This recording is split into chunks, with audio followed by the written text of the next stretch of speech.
बात उन दिनों की है जब हमारी शादी को कुछ ही समय हुआ था। कुछ मतलब हनीमून पीरियड ख़त्म हो चुका था और हम दोनों एक दूसरे का हाथ थामे एक दूसरे के बारे में नित नई जानकारी इकट्ठी करते रोज़ यथार्थ के धरातल की तरफ एक एक कदम बढ़ा रहे थे।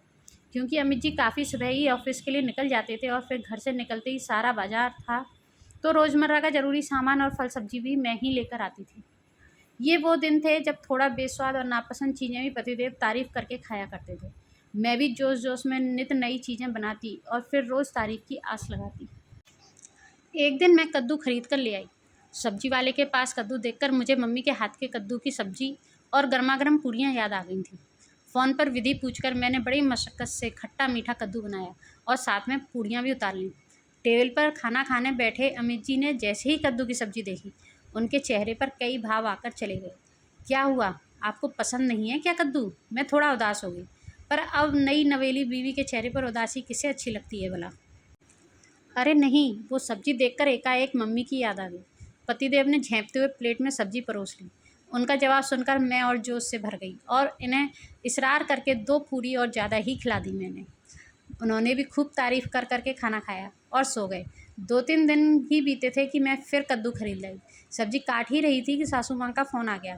बातों ही बातों में जब मैंने बताया कि आज मैं कद्दू बना रही हूँ, इनका फ़ेवरेट, तो सासू माँ की तो हँसी ही छूट गई। फ़ेवरेट? वो भी अमित का? कब से? अमित और पापा तो कद्दू देखकर वैसे ही बिदकते हैं जैसे छिपकली देखकर हम लोग। सासू माँ की तुलनात्मक व्याख्या सुनकर मैं भी ठहाके लगाने लगी। फिर मैंने उन्हें पहली बार कद्दू की सब्ज़ी वाला अनुभव सुनाया तो वो और ज़ोर-ज़ोर से हँसने लगीं। अब मुझसे रहा नहीं गया। मन में उपजा एक सवाल मैंने पूछ ही लिया। अरे अगर नहीं पसंद तो साफ-साफ कह देते, इतना नाटक करने की क्या ज़रूरत थी? सासू माँ ने राज खोला। एक जैसे हैं बाप बेटे। इन्होंने भी तो सीधा नहीं कहा कि मैं कद्दू खाता नहीं हूँ, बल्कि कहते थे अरे कद्दू तो मीठा होगा ना, सुनो आज मीठा कुछ ज़्यादा ही हो गया है। आज कद्दू रहने देता हूँ। फिर इन्हें मैंने ऐसे झांसे में लिया कि मुंह से कबूलना ही पड़ा कि मुझे नहीं खाना है कद्दू। सासू माँ ने तो फीका कद्दू खिलाकर सच उगलवाया, पर मैंने कुछ अलग करने की ठानी। शाम को साथ खाना खाने बैठे तो कद्दू देखते ही इनके चेहरे पर आ रहे भाव देखकर मेरी हंसी छूट गई। क्या हुआ? खाना शुरू कीजिए ना। मैंने हंसते हुए कहा तो इन्होंने मेरे ऊपर पापा जी वाला ब्रह्मास्त्र चला। सुनो तुमने कद्दू मीठा बनाया होगा ना, आज मैं रहने देता हूँ। आज ऑफिस में काफ़ी मिठाई हो गई थी। शर्मा जी के पोती होने की वजह से मिठाई बटी थी आज वहाँ। तुम्हें तो पता ही है यहाँ सबको डायबिटीज़ है, थोड़ा परहेज भी ज़रूरी है। अमित मुझे अपनी बात मनवाने के लिए एक के बाद एक किस्सा जोड़ रहे थे। मैंने अंदर ही अंदर शातिर मुस्कान बिखेरी और सामने भोली बनते हुए कहा, ओह कोई बात नहीं, आप दाल ले लीजिए, मैं लेकर आती हूँ। मैंने उनके लिए दाल बनाकर तैयार रखी थी। पतिदेव ने राजी खुशी दाल से खाना खाया और फिर हाथ धोने चले गए। हाथ धोते हुए जैसे ही उनकी नाक तक अपने फेवरेट हलवे की खुशबू पहुंची तो फुदकते हुए मेरे पास चले आए। मैं सूजी के हलवे का कैसरोल खोलकर पतिदेव के आने का इंतज़ार कर रही थी। Wow you are such a darling, my favourite halwa. वो चम्मच लेकर हलवा खाने बढ़े और मैंने झट से ढक्कन बंद कर दिया। अरे आप भूल गए, आपका आज का मिठाई का कोटा पूरा हो चुका है।